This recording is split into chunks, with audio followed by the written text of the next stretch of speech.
Oh, I didn't see you there. Hi, and welcome to Debunk File. My name is Sep, and today we have a very special video for you guys planned. Today we're going to be reading your scary stories. So sit back, relax, enjoy the fire, and let's get right into it.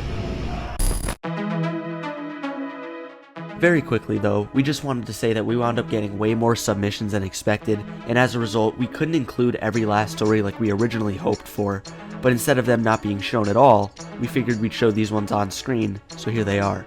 We really appreciate all the submissions we got. And one last thing, we wanted to shout out the person that gave us the idea to do this as our sub-special in the first place. As we said in the announcement, this video truly was by fans for fans, and we cannot thank you all enough. But for now, let's head back to the campfire and get this all started.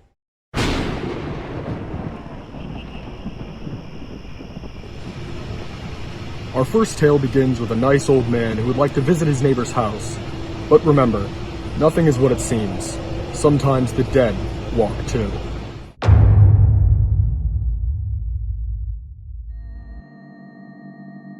Back in the 80s, my family from my mother's side used to have a nice elderly neighbor that visited them often. He was very cheerful, and whenever he came over, he had his unique way of knocking. 4 knocks with his cane against the stair railing that leads to our door. The railing was made of metal, so it was quite loud. One day, my grandma, grandpa, and mom heard the famous 4 knocks and came to answer the door. There was nobody there. They looked around the house for the old man, but he wasn't there. Shortly after, they were informed by loved ones that he passed away.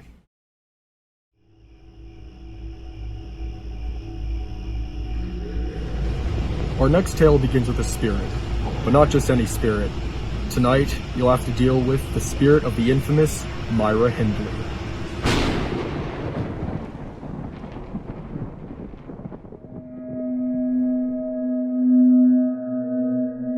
Anyway, it's September 26th, 2019. For the better part of that year, I had been reading about a particularly horrible human being named Myra Hindley. Known as the Moors murderer, she and her boyfriend kidnapped, killed, and brutalized children in 1960s England. She thankfully died of cancer in 2002. As you could guess, I had a low opinion of her. So on that night, having finished reading a book about her titled One of Your Own, I went to sleep. I have a habit of waking up periodically, and that night happened to be at 3 in the morning, the witching hour. I vividly remember looking up on my right side and seeing this shadow, vaguely human, looking down at me. For the brief few seconds, I thought it looked vaguely feminine. I recall calling out my deceased mother's name and hearing nothing. Within a few moments, it was gone when I turned on the light, and it never returned since. I've read stories of entities called shadow people, shades of the deceased briefly returned to the world of the living by intense love or hatred. With that thing, if it was long gone Myra Hindley, I can assure it wasn't love. Never have I loathed such a human being before or since, and the thought she may have come back, even for a minute, chills me to the bone.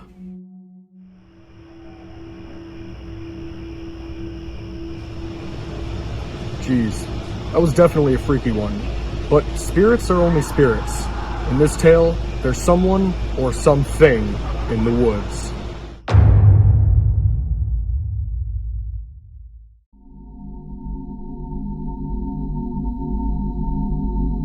Growing up in West Virginia, you hear a lot of strange stories from each community. Some involve ghosts, UFOs, and even strange creatures. My story is one of those. Back in the mid-80s, I was staying the night at a friend's house. Now, like a lot of kids at that time, we would stay up most of the night talking on the phone with girls or just goofing off. This particular night, though, was anything but ordinary. It was around 2 a.m., and my friend and I were on the phone talking to a couple of girls we knew, when all of a sudden, there was a light knock on the sliding glass door. We went and checked on it, and it was a friend of ours from next door. I asked him, "What's going on?" To which he seemed a bit nervous. He kept saying we needed to come with him really quick. Well, we ended our phone call and followed him next door. Once we got around to the side of his house, he pointed at an air conditioner that was in the window and told me to try and move it. Needless to say, I was a bit confused and asked, "Why?" He said, "Just try and move it." Now, let me tell you, at the time I was a fairly good size for my age. I played football, baseball, and did weightlifting, so by no means was I weak. When I grabbed a hold of the air conditioner, I could not budge it. The unit was bolted to the window frame and had steel rebar affixed to the case going down into a concrete slab. After a couple of minutes of trying, we walked around to the front of the house and started questioning him. I asked, "What was that all about?" To which he gave a really startling response. He said he and his cousin had been sitting up watching TV when all of a sudden the air conditioner started jumping around in the window. At first he thought that it was just a mechanical problem, but it did it again. He went to the window and looked outside and said there was a face looking back at him. It was a long, angular face with jet black hair and a long beard that went to a point. But the weirdest thing was that it had glowing eyes. Now his first thought was we were trying to play some sort of prank on him, which is when he came over and got us.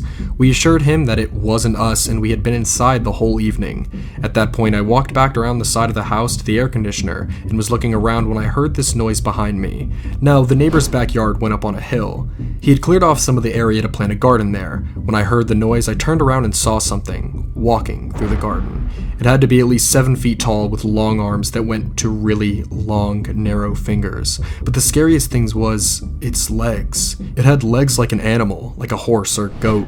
I just stood there stunned at what I was seeing when all of a sudden it stopped, turned, and looked back at me. And it had glowing yellow eyes.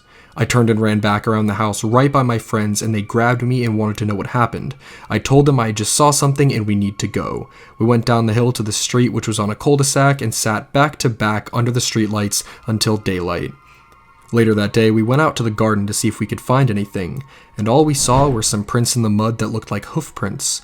Needless to say, we were all a bit freaked out, but we never saw that creature again.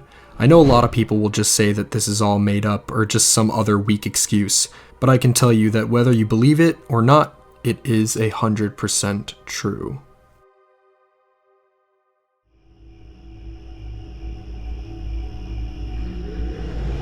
Next time, it might be a good idea to stay out of the woods, but in this story, we're going to the most comfortable place of all, our own homes. But in this home, you shouldn't answer the knock from upstairs.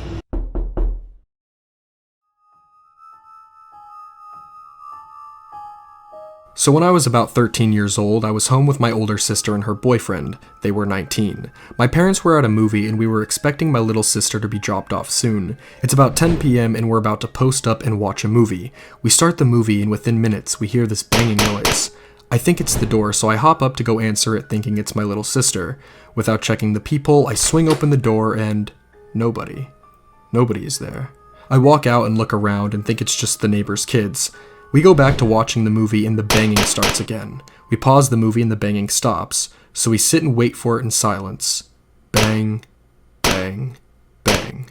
We hear it but I have no idea where it's coming from. I think it sounds like somebody hitting the outside of our house. They check all the windows, I run outside with a baseball bat looking for anybody. And there's nobody. When I walk back in the house, they're standing there in the living room, frozen, saying it's coming from upstairs. We argued for a few minutes, but since I was the baseball player with a baseball bat, they sent me upstairs. I was shaking going up the stairs so slowly. I hear the noise in my little sister's room. I swing the door open, expecting to see somebody. There's nobody. But my sister's computer desk was slamming against the wall, for like no reason, hard as fuck slamming against the wall. I closed her door, ran downstairs, and we sat outside till my sister and parents got home.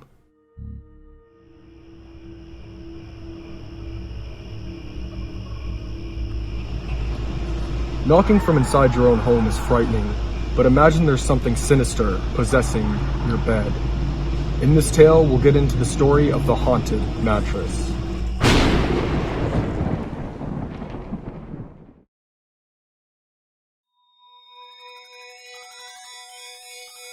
This all started back in the USSR days. In 1980, my grandmother got married, and as a present for her lucky day, she received a brand new, never used king-size bed that could be separated into 2 different beds. The first 10 years of getting that bed, there were no problems at all with it, and my grandmother slept on it perfectly fine.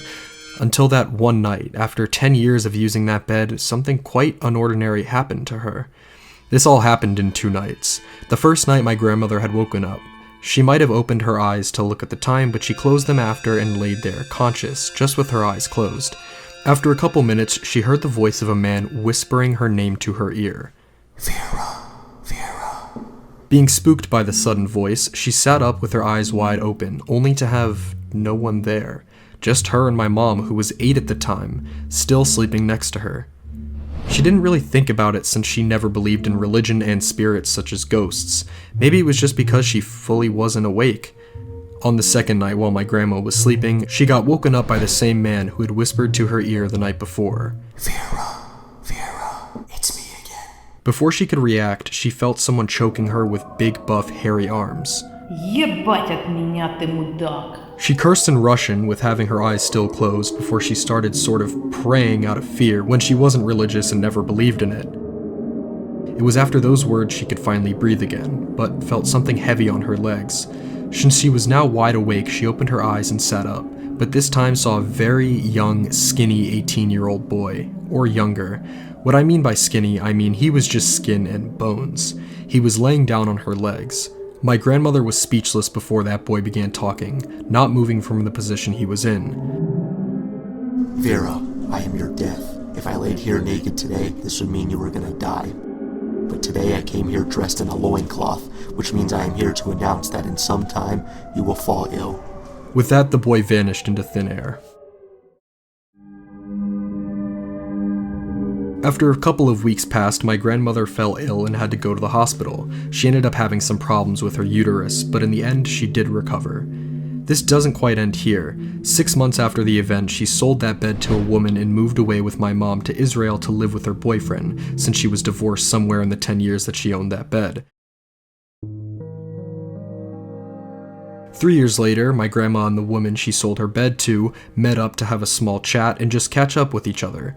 During that conversation, the woman at one point explained the same story my grandma had lived 3 years back. The woman also had a man whisper her name, choke her, and have a skinny boy tell her that since he came clothed in a loincloth, she would fall ill, which the woman did.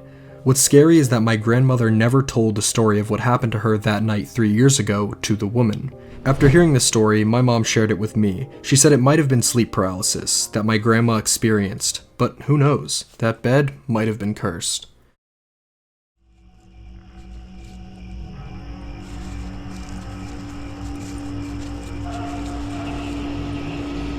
Stepping out of houses with spirits and haunted mattresses, we'll take a trip down to the train tracks, where the unexplained seems to hide.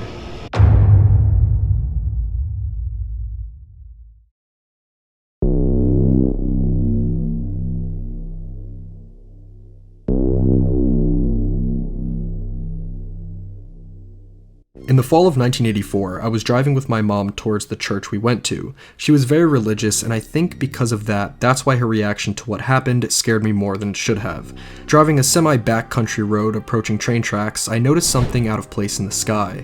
As we got closer, about 200 feet up, was what appeared to be a very large, D-sized battery-shaped object, spinning and hovering.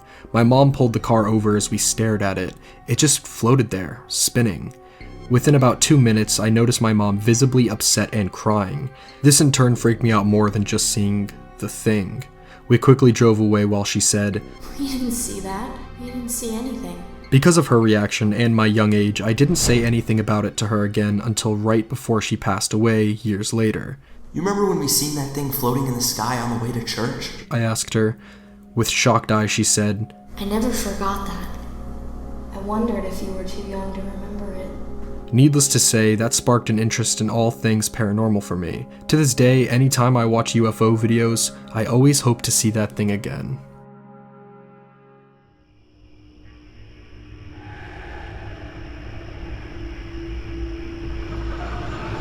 If you fear the outside, there's nothing wrong with that. It's when the outside starts to seep in. In this tale, we recount the story of the figure by my bed.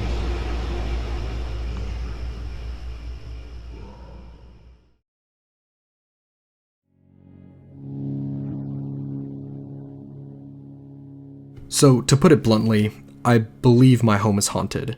You know, I get the classic symptoms. Maybe I'll see a figure in the corner of my eye, notice items I set down have moved to a different area, or hear a voice call out to me in the distance. On top of this though, I notice things that seem especially out of the ordinary. I've been awoken at night from being shoved and poked or a heavy breathing coming from another area of the room. I live alone. I have phone calls that get interrupted and switch out to what sounds like a man silently breathing. Strangely, all the calls that this happened were heavily emotional in one way or another. I also believe heavily that I caught a glimpse of him once. I was sound asleep one night. I didn't know how late when I suddenly got goosebumps so badly I shot in my bed wide awake. Sitting on the end of my bed, nearly face to face with me, was this man. He only sat there unmoving. I couldn't see very much of his face or body due to the lighting, but sitting there looking back at him, I felt a sudden warmth, almost immediately lost all fear, feeling only comfort. I don't know how long I sat there with him, but I know I was awake because I finally said to him, I'm going to get up now. It was nice meeting you. Turning back and looking into my room, he was gone. And that's how my day started that week.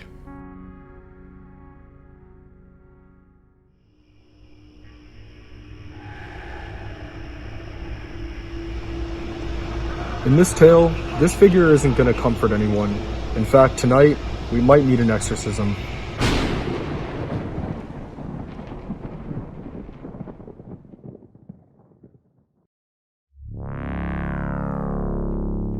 So back in when I was 8, I used to live in a house in a not so good neighborhood. We had just moved from Reno and needed a place to stay, so we took anything we could get. The house itself was pretty old, from around the 50s I believe. The interior design was very strange. The first room you walk into was somewhat of a living room, but the left side of the wall in this room had a pattern of mirrors built into the wall. It would be a wood, then a mirror, wood, then mirror. I never really understood the purpose, but it was there. Then we had a room to the right of that one. It's like someone made the garage a room, so it was constantly hot or cold. That room always gave off some weird vibes, so no one ever slept there. If you were to walk into the house and keep walking forward, you would find the kitchen and then another type of living room. To the left of that, there was a laundry room, and if you're lucky you might see a black figure in there. God knows we did many times. Other than that, the house was normal, just 3 bedrooms, 2 bathrooms, and a pool. Now, none of the weird things started happening until maybe a month into us living there. It first started with us just seeing things that weren't there, but then one night I had woken up and walked to the kitchen. I slept in the same room as my parents, so they followed me to see what I was doing. "What's wrong? Are you hungry?" my mom asked me. I responded with a small yes. I then just started walking back to the room with my parents, then I started to scream and scratch at my face. My parents, scared as hell, asked, "What's wrong? What happened?" They told me they had to restrain my hands from scratching my face. With my hands restrained, I would just stare at them, crying and screaming. My parents told me the look I gave them was as if I didn't know who they were, like I was looking at strangers. After waking everyone up in my home, my body simply passed out and I went back to sleep.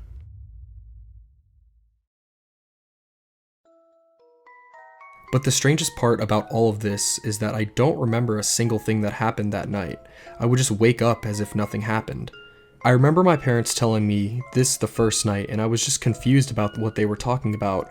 Call it sleepwalking or ghost possession, but this continued until we moved. It would happen randomly. It would start with me moving and start crying in my sleep. And that was enough to tell my parents it was going to happen again. And I know this wasn't some elaborate joke my family was pulling on me, because my brother had shot a video of me doing this.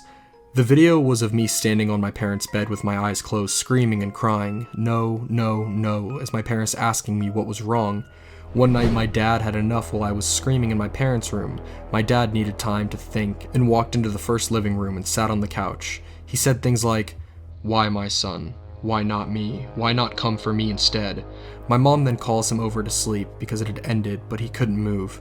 It was as if he was frozen, unable to move. Once again, my mom tells him to come to bed, but he says he can't. My mom, confused, starts walking towards the room, and my father swears that during that time he saw a dark figure standing, looking at him in the laundry room.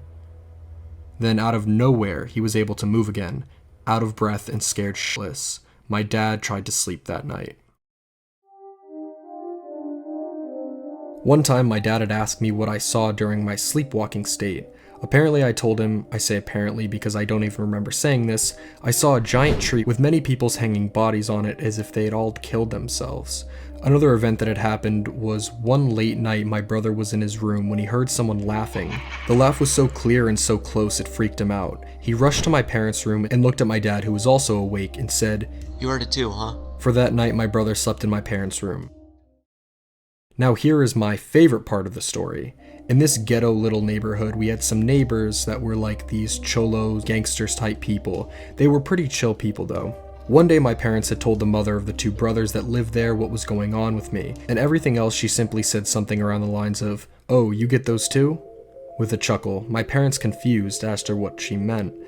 She had told them that she also gets these ghost visits. She told them that they are actually in her house, one being two little kids that run around the house. She said she first saw them, she was scared shitless and needed to leave the house, but it happens so often that when she now sees them, she just says something like, "Oh, be careful not to fall."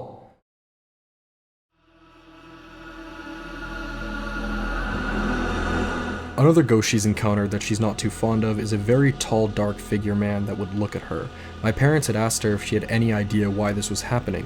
She said the land we were living on used to be land owned by the KKK. Apparently they could kill people here. And she even told us that when she was remodeling her kitchen, she found human bones under the tiles. I'm not sure what she did with those bones. I do know though that not too long about that woman died, I believe of old age.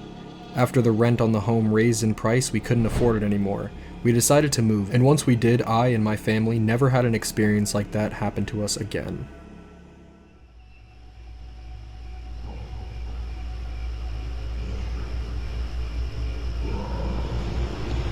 Carrying on with tonight's poltergeist theme, we'll get into the tale of the seemingly unsuspecting room. But there's something unusual. It's like this room has eyes.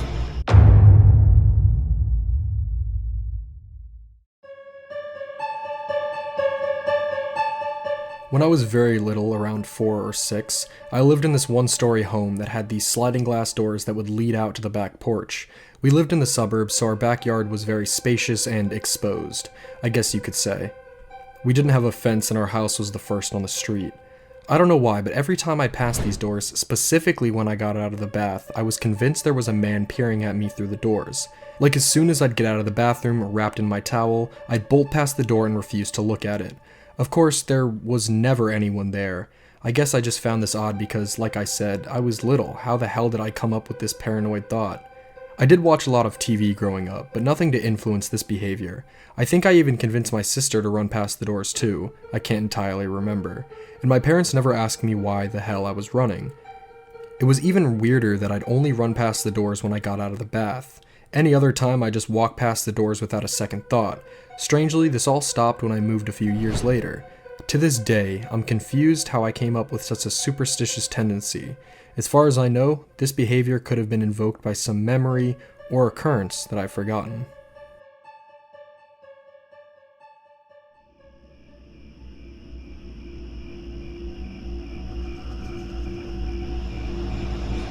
This next story isn't anything paranormal, but it sure is strange. It's almost like there's a glitch in the system.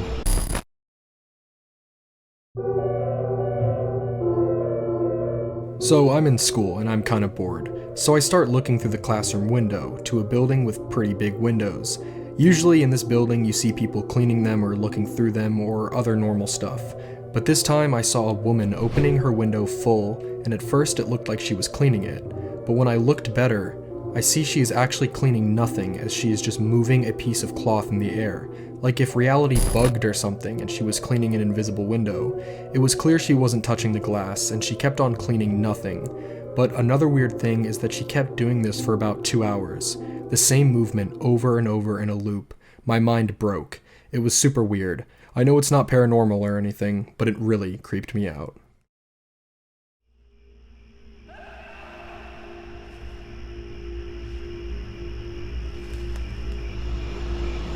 In tonight's final tale, the most terrifying of the bunch, we'll get into undead happenings at midnight. It's a story that might just drive you mad. Enough talking, let's just get right into this one.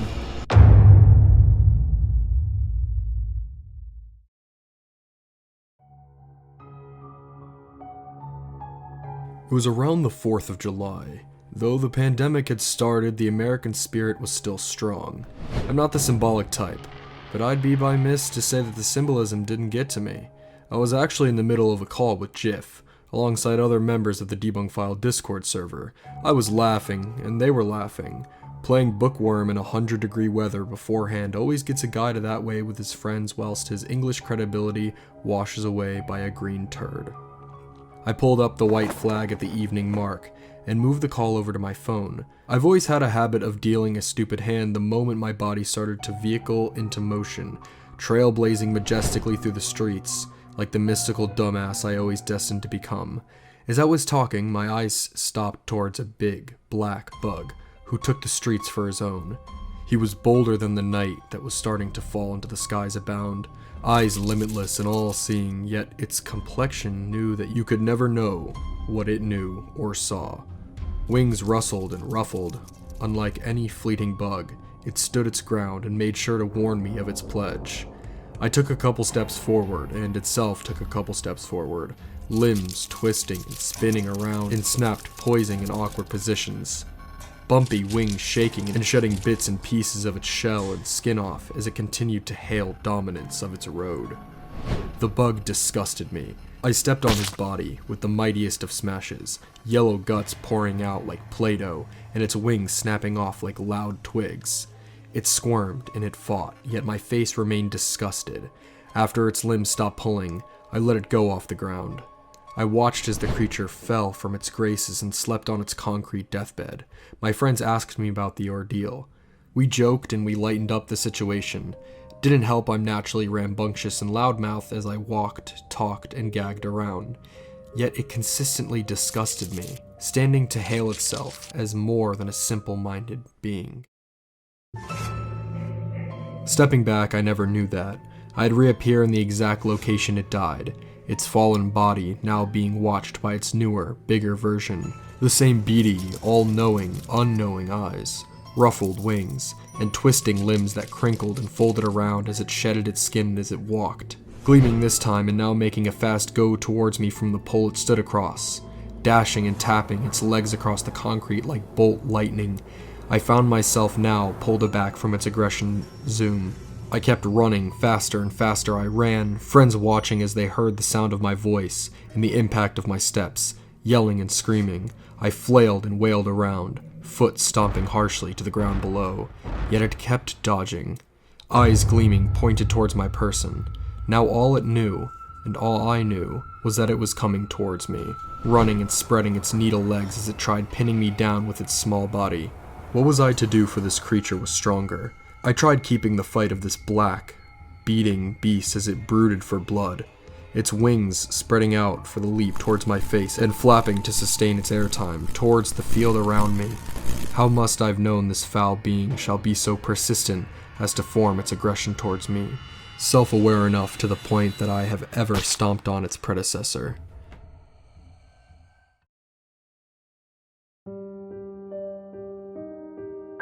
Though I had won the battle, the disgusting bug fills a part of my brain like a parasite, mentally and psychologically filling me with the dread that a mightier being is upon me. Though I cannot truly know whether it will ever come back for another go at my head, the thought will forever haunt me into paranoia.